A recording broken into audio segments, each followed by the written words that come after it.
everyone, welcome back to my channel. New subscribers, welcome.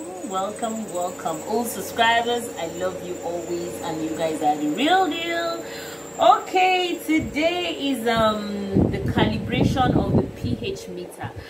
Before I purchased this pH meter, I used to use the pH strips, but when my formulation got really serious, I had to get this.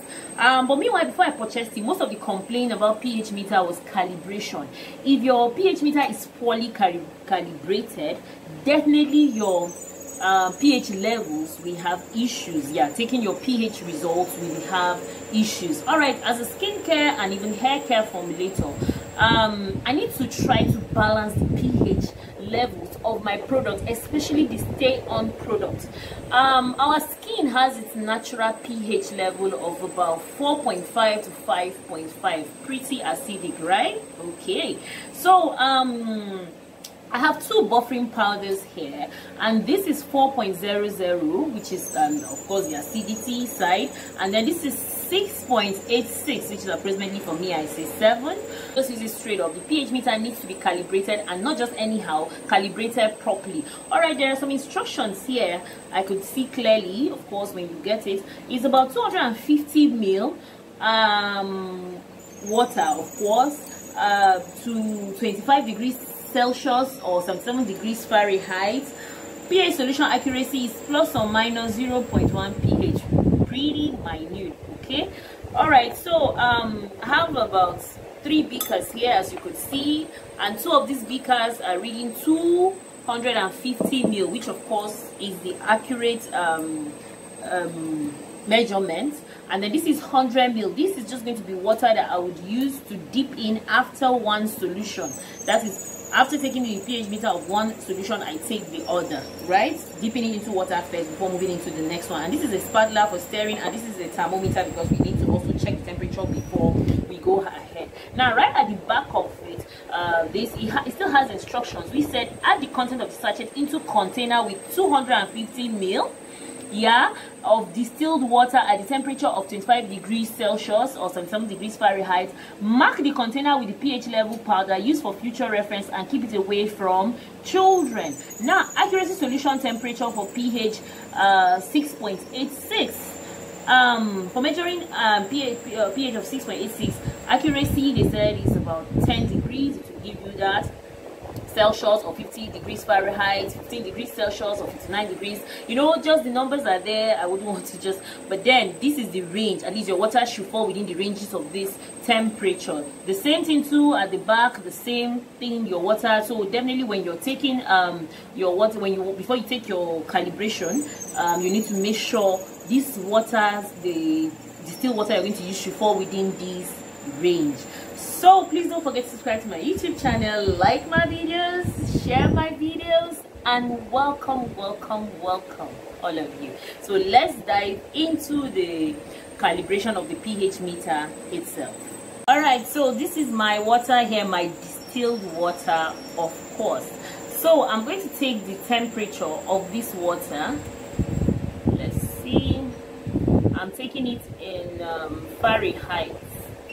Yes, and in Fahrenheit, it's giving me about 85.6 degrees Fahrenheit, which falls within the range of what is expected. Yes, it falls within those ranges here as what is expected, right? So now I'm going to put it inside these beakers of 250 ml.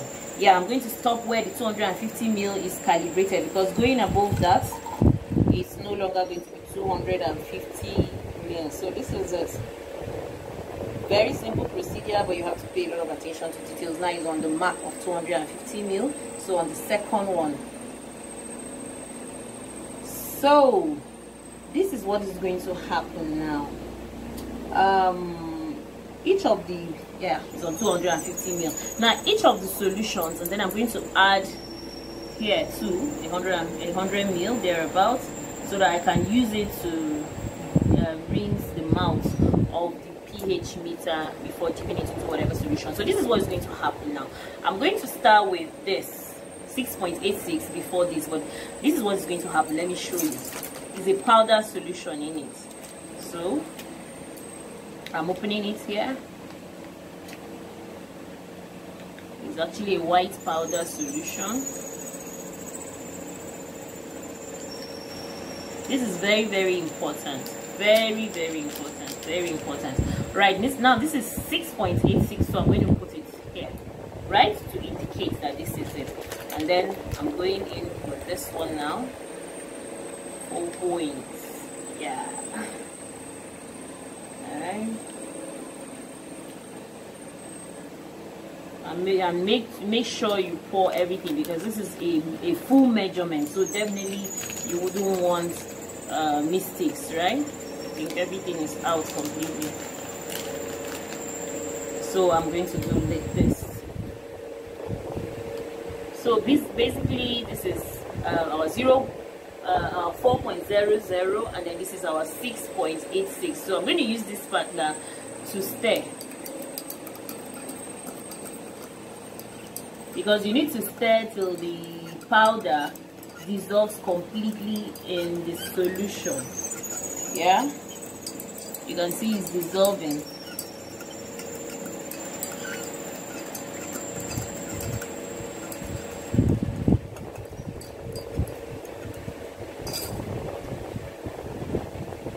Yeah, and it dissolves very easy, as you can see.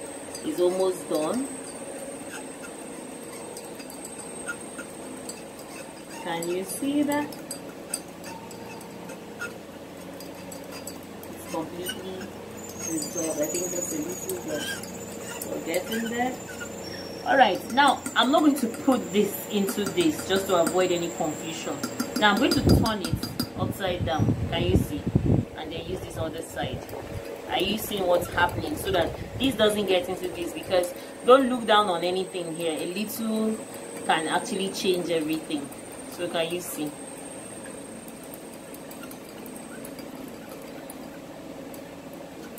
The solution, the powder dissolves easily in water, very, very easily, as you can see.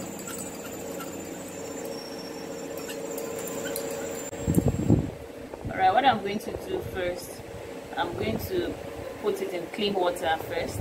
Yeah, this has nothing. Yeah.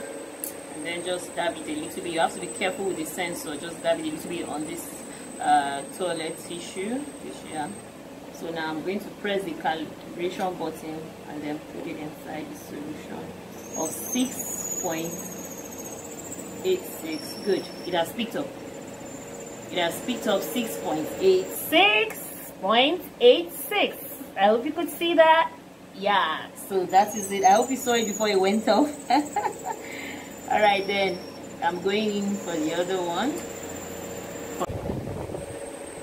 Dab it here and then put it here. I've pressed the calibration button. Now I'm double clicking. The reason for double clicking, yes, it has picked up 4 as well. Look at it. Can you see? I hope you saw it before you went. So at this point, our pH meter has been properly calibrated. So I'm rinsing it off in clean water.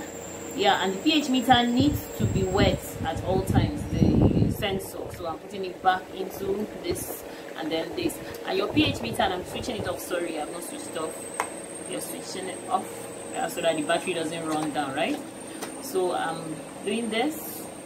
And your pH meter has to be standing at all times. You shouldn't be lying down. That is how to store the pH meter. So please, if you enjoyed this video, don't forget to give this video a thumbs up, like my video if you can, share too if you can, and you're always welcome. Please, let's run the race to 5K giveaway loading already. Thank you so much, and see you in another video. Bye.